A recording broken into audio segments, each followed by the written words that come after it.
Welcome everyone to the second photo matching tutorial. In the first tutorial, we saw how you can create a photo match inside of Lumion without the need to edit the final render with other programs such as Photoshop. In this tutorial, we'll use a slightly more complex photo for our photo match. It has some objects in the foreground and background of where we will be placing our house. To keep these additional elements of our photo in the final render, we'll be using Lumion's 3D models and Photoshop. If you don't have Photoshop, any other image editor with similar functionality will do. Let's start with the basic photo match. We'll start with a new project on the empty green field.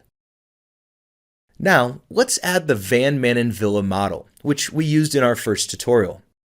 Remember, if you don't see the villa in the Import Models menu, you will need to load the Van Manen example scene once so that the villa itself can be made available to use from the import model list in any new Lumion project, such as our empty green field.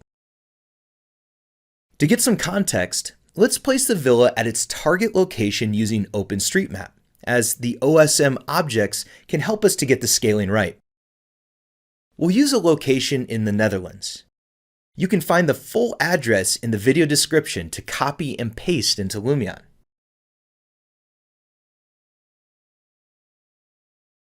Let's hide the object that we see at this location, since it will be replaced with our villa. Let's position and rotate the villa to place it just right.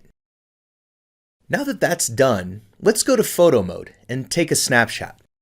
Let's then add the photo matching effect to our effects list. The first default example is an aerial photo, which is similar to our own photo, so we can keep it as is.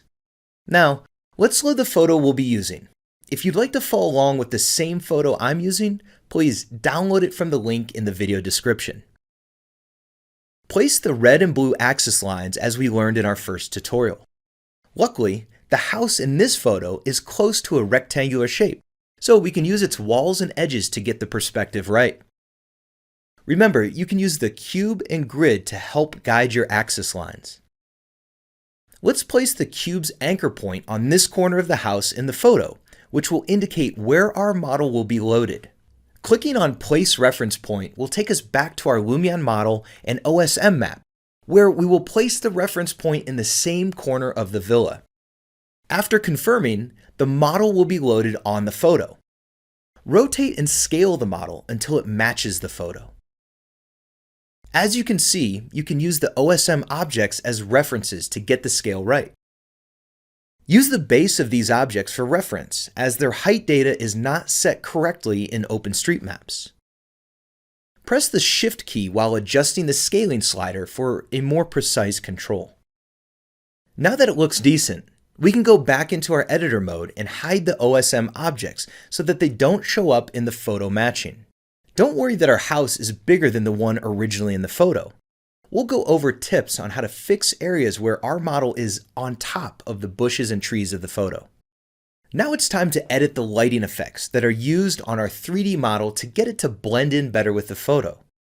It looks like the photo was taken on an overcast day. Let's load the overcast style. There are some trees at the front and at the side of our villa which are being obstructed by it, when they should actually be in front of the villa from this perspective.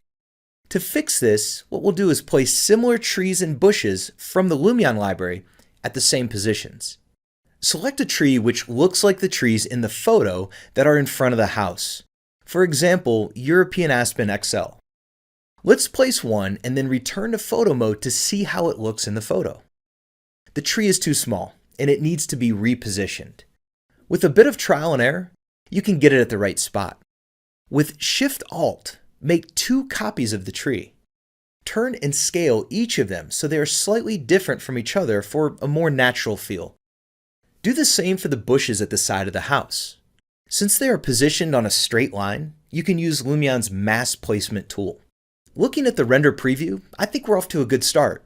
But now let's do more to make the model blend better with the photo. We can see that the color of the original photo looks a bit bluish. Also, there's a small part of the roof on the old house that's still visible. Later, in Photoshop, we'll address all of this. Before that, Let's tweak and add some more Lumion effects to make the image and model blend together better. The new villa looks a bit too sharp compared to other elements in the photo. Let's make it slightly less sharp with the depth of field effect by setting the focus distance different from the real distance. For example, we can set it at half the real distance, which you can measure using the autofocus option, and then play with the amount slider to get it at a similar level of blurriness as the photo. The villa also looks a bit too dark compared to the photo. Let's add an overcast real sky. Later, we'll apply some tweaks to our color correction effect to bring the light closer to the photos. To make the villa lighter, let's set the limit high slider slightly lower than the max. 0.7 should do it. Let's render the image and see what we get. Lumion renders not only the photo match, but also a photo mask and the scene without the photo. We won't be using these extra outputs in this tutorial, but we will use them in the next one. Now, let's head over to Photoshop or any similar image editor to make the corrections we spotted earlier. We'll need to edit the original photo and re-import it into the photo matching effect when we're done. Unlock its layer, click on Adjustments, then Brightness Contrast, and increase the contrast a bit. Click on Hue Saturation. Select the blues from the drop-down box and set the saturation a bit lower. Do the same for the magentas, and then for the master. Click on Curves and adjust the curve like this. Now we can take out the visible roof of our original photo using the Clone Stamp tool in Photoshop. Select the original photo layer and activate the Clone Stamp tool. While holding the Alt key down, click in the grass area close to the roof to take a sample.